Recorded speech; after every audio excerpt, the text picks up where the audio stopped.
সমস্যাটা কি জানেন?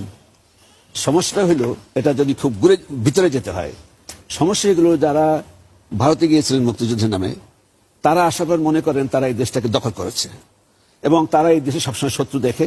সব জায়গায় আমরা সব পাকিস্তানি মনা, সব শত্রু। আর তারা যে কয়েক কোটি লোক গেছে তারা হইলো, প্লিজ প্লিজ প্লিজ কথা বলতে দেন। আমি বলছি এইটা হলো আসল কথা, যে এটা আমরা স্বাধীন কৃষি দেশ, মুক্তিযুদ্ধের চেতনা আমাদের, আর কেউ কিছু না। দেশে গণতন্ত্র হবে, ঠিক। আবার নির্বাচন নিয়ে, শুধু নির্বাচনটাই তো গণতন্ত্র নয়। এই সরকারের কাজগুলো দেখবেন যে কিভাবে গণতন্ত্রের প্রতিষ্ঠানগুলো সবগুলো সমান। প্রথম বঙ্গবন্ধুর কথা বাদ দিলাম, বঙ্গবন্ধু যে কাজটা করেছে তিনি বলেন কি, শাসনতন্ত্র থু, ইলেকশন থু, সংবাদপত্র থু, বিচার বিভাগ থু, চিফ জাস্টিস সেক্রেটারি, যে কোনো কারণে তাকে করাইছে। এগুলো প্রথম আওয়ামী লীগের হিস্ট্রি। আচ্ছা, তারপরে আসলো স্বাধীনতাটা হয়েছে। তারপরে দেখেন, যেটা একটা গণতন্ত্র আমরা চাই, ইলেকশনটা তো গণতন্ত্র সম্পূর্ণ নয়। একটা ইলেকশনে যে মারামারি করতেছে, এটা কারণ হলো, এটা হলো বিগিনিং অফ ডেমোক্রেসি। আপনি যদি চোরাই নির্বাচন করেন তো চোরই থাকবে না। এরা চুরি নির্বাচন চোর করলে পরে সে সবই চোর করবে। আমাদের চোরবেন বলার আপত্তি নাই। নির্বাচন, এটা আমাদের বিশ্বাস, নির্বাচন চুরির মাধ্যমে কোনো সময় সৎ দায়িত্বশীল সরকার পেতে পারে না। একটা দেখেন আপনি, এই সরকার কি কি করছে, পার্লামেন্ট থেকে সম্পূর্ণ অকার্য করছে। এটা কনস্টিটিউশন যে অপোজিশন থাকবে না, পজিশন অপোজিশন মিলে তারা মিলে জুলে লুটপাট করে খাইতেছে। জুডিশিয়ারিতে একটা চিফ জাস্টিসকে ফেলাই দিল কিকমাত করে। এখন তার বিরুদ্ধে দুর্নীতি আছে, ইয়াসও আছে, কারণ তার সাল্লা কেন আদর করে তার বিচার করা হইল না কেন? সেটা কোনো উত্তর নাই। একটা জাতির প্রধান বিচারপতিকে একটা অফিসার দিয়ে ধাবর দিয়ে তারে পাঠিয়ে দিল। এখন বলে তিনি চোর ডাকাত সবকিছু বলছে, আমি কোনো মাইন্ড করি না। কিন্তু what is the impact of this? অর্থাৎ বিচারপতিরা অন্য অনুভূতির ভয়তে অনুগত থাকবে। একটা কথা আছে না, যে ঝিকে মেরে বউকে শেখায়, যে দেখো what we can do. Chief justice বাইর করে দিতে পারি। হু আর ইউ? যে জন্য এই চারজন বিচারপতি বিশ্বাস করে না যে চারজন বিচারপতি থেকে একজন চিফ জাস্টিসকে বলতে পারে যে প্রেসিডেন্ট সাহেব বলছে আপনার বিরুদ্ধে অভিযোগ আছে, আমরা বসবো না। তারা বিচারপতি, আমি হলে হতে পারে, তারা বিচার না করে বলতে পারে দোষী, বলে তাকে বসবো না। এই যে কর্মকাণ্ড, তারপরে এখন যারা ডিজিটাল আইন পাস করছে, এটা কোনো আইন হয়েছে? সম্পূর্ণ সাংবাদিকতাকে পুলিশের অধীনস্থ করা হয়েছে। একটা পুলিশ অফিসার ওনাকে ধরে যে কোনো সময় অ্যারেস্ট করতে পারবে, he is editor or anybody, it doesn't matter. আমি যে রাগ হই এই জন্য, এই দেশে আমরা ভাইসে আসি নাই। এই দেশের জন্য আমাদের অনেক অবদান আছে। আমরা রাস্তা থেকে আসি নাই। এই দেশটার 22 বছর সংগ্রাম করছে আমরা গণতন্ত্রের জন্য। এরপরে 47 বছর হইলে এখন পর্যন্ত আমরা ভোট দিতে পারি না। সব কথা বাদ দেন, মনে হয় এটা বিএনপি আর আওয়ামী লীগের বাবার সম্পত্তি। ইট ইজ নট বিএনপি আর আওয়ামী লীগের বাবার সম্পত্তি, এটা আমার সম্পত্তি। আমি ভোট দিতে পারছি না কেন? আমাকে নিরপেক্ষভাবে এটা ভোট দেওয়ার সুযোগ দেন। সেখানে আপনি নিজে ক্ষমতা থেকে এখন এই যে কথাগুলো বলেছেন, আমি একজন জানি, একজন জজ সাহেব যখন এটা বলেন তখন একটু কষ্ট হয় আমার। অন্যরা বলে ঠিক আছে, যেটা নিয়ম করছে এখন শাসনতন্ত্র যারা পাশ করছে, ইলেকটেড গভর্নমেন্ট থাকতে হবে। আমি যেটা বলছি যে কোন পার্লামেন্টারি সিস্টেমে পার্লামেন্ট রিজলভ করতেই হয়, ইলেকটেড থাকে না। সে কিন্তু গভর্নমেন্ট ফর্ম করে at the invitation of the queen or the president. এটা বলেছিলেন আমরা হারুন সাহেব। তার অর্থ it is a caretaker government, it is not elected government.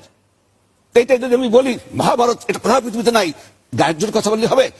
তারপর ঠিক আছে, বেগম খালেদা জিয়া এই শাসনতন্ত্রের আনতে বেগম খালেদা ইলেকশন চাইল, আমি প্রধানমন্ত্রী থাকবো, তখন তো উনি বলেন আমি থাকবো না। উনি তখন বলেন কেয়ারটেকার সরকার করতে। কেয়ারটেকার সরকার ভুল বানিয়ে থাকতে পারে, চেঞ্জ করেন। কিন্তু এখন আমি বসে থেকে ইলেকশন করবো, এটা কি? এটা কোনো বুদ্ধিমানের কথা, ন্যায় বিচারের কথা হইলো? আপনি একটা কথা কি জানেন, এই যে ডিজিটাল আইন, এইরকম আইনটি কোনো পাগল ছাড়া পাশ করতে পারেন বিশ্বাস করি না। যে সম্পূর্ণ সাংবাদিকতাকে একটা পুলিশ অফিসারের হাতে দিয়ে দেওয়া হয়েছে। একজন ডিরেক্টর থাকবে, তার কাছে কথা ছিল থাকবে, হ্যাঁ থাকবে, কিন্তু ডিরেক্টর দিয়ে দিয়েছে, তিনি কিন্তু পাওয়ার ডেলিগেট করতে পারেন ইভেন পুলিশ অফিসার। আর তার একটা কথা দেখেন, সেই জন্য ইলেকশনটাই গণতন্ত্র না, চরিত্র দেখতে হবে গভর্নমেন্টের। তারপর দেখেন নিষেধ, এই যে ডিজিটাল আইন পাস করছে, পার্লামেন্টের স্ট্যান্ডিং কমিটি কিন্তু রেকমেন্ড করছে যে কোনো অ্যারেস্ট করা যাবে না ডাইরেক্টর তার পারমিশন ছাড়া, অনুমতি ছাড়া। উনি শুক্রবারে ছুটি থাকবেন না, না না শোনেন না। তারপরে কি করলো, জাতীয় পার্টির এক ভদ্রলোক এমপি দাঁড়িয়ে, তো আওয়ামী লীগ না, সেটাই বলল না, এটা বলে তো পুলিশের কাজে বাধাপ্রাপ্ত হবে, দিয়ে দিল ফেলাইয়া। তারপরে কি, ইফ মালিক নেওয়া দেয় he would have been under police constable. সবটা দেখবেন, সম্পূর্ণ দৃষ্টি দেখবেন যে দুরবসন্ধিটা কি, যে আমরা আসছি, আমরা ক্ষমতায় থাকবো।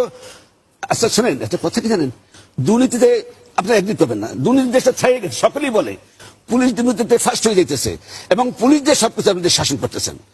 এই যে হামলা মামলা অপোজিশনকে ফেস করেন, পলিটিক্যাল ফেস করেন। সরকার দেশে অপোজিশন ফেস করছে, মুসলিমরা ফেস করছে পলিটিক্যালি। সে হামলা মামলা দিয়ে করে নাই। আমাদের এখানে কয়েক লক্ষ লোক মামলা দিয়ে রাখছে। এই সরকার তো নিজের পাপের জন্য নিজে টিকবে না, এইরকম ভাবে মানুষকে খেপাই তুলতেছে। আমরা বরঞ্চ বলছি ডক্টর কামাল, আমরা ডক্টর কামাল শাসনতন্ত্র বিজ্ঞ, সেও তো বলতেছে ভাই এটা চলবে না, এটা চেঞ্জ করেন। অন্যটা কি বলছি আমরা, যে এটা কেয়ারটেকার সরকার হোক, নির্বাচনটা ই করে দেন, আমরা করি, এবং কেয়ারটেকার কিভাবে হবে সেটা আলোচনার মধ্যে হোক। কিন্তু কোথায় আসছে রাজনীতিতে আলোচনা হবে না? এটা কি জমিদারি নাকি? আলোচনা তো 100 বার আলোচনা হতে হবে। আমি আলোচনায় বসবো না, ও শত্রু, ও আমার স্বামীর খুনি, আল্লাহ ডক্টর কামালকে সেখানে। অতএব শুধু ইলেকশন না, সম্পূর্ণ প্ল্যানটা দেখবেন। সম্পূর্ণ প্ল্যান হলো তারা দখল করে ক্ষমতায় থাকবে, আমরা সমস্ত প্রজা হয়ে থাকবো, পুলিশের ভয়তে থাকবো, হামলা মামলায় থাকবো। এরকম কথা হলো? এই জন্য কি আমরা সংগ্রাম করছি নাকি? তারা যাইতে পারে ভারতে, আমরা এখানে ছিলাম, 30 লক্ষ লোক মারা গেলে আমরা মরছি। অতএব চিন্তা ভাবনা করে কথা বলা দরকার, যেটা ফেয়ার সেটা বলেন। ফেয়ার ইলেকশন দেন, তারপর দেখি আপনি কত ভোট পান, কত আদর করে। আমি যেটা লজিক সেটা বলতেছি। আমি বলছি পার্লামেন্টারি সিস্টেমে কোথাও ইলেকটেড গভর্নমেন্ট থাকে না। আপনি বলবেন না এটা মানি না, পার্লামেন্ট ডিজলভ করে দেবেন, না এটা মানি না। বলেন যে আগে অরিজিনাল এক কথা শোনেন, আপনি বলেন অরিজিনাল শাসনতন্ত্র ছিল না, শোনেন না ভাই একটু, এত তো আপনি অরিজিনাল শাসনতন্ত্র ছিল, তখন তারা আপনার মানেন নাই। এটা কোন দেশি কথা? অরিজিনাল শাসনতন্ত্র অনুযায়ী তো বিএনপি প্রাইম মিনিস্টার ইলেকশন করতে চাইছিল, তখন তো দেন নাই। সবই আপনাদের কথা মতো চলতে হবে। আমরা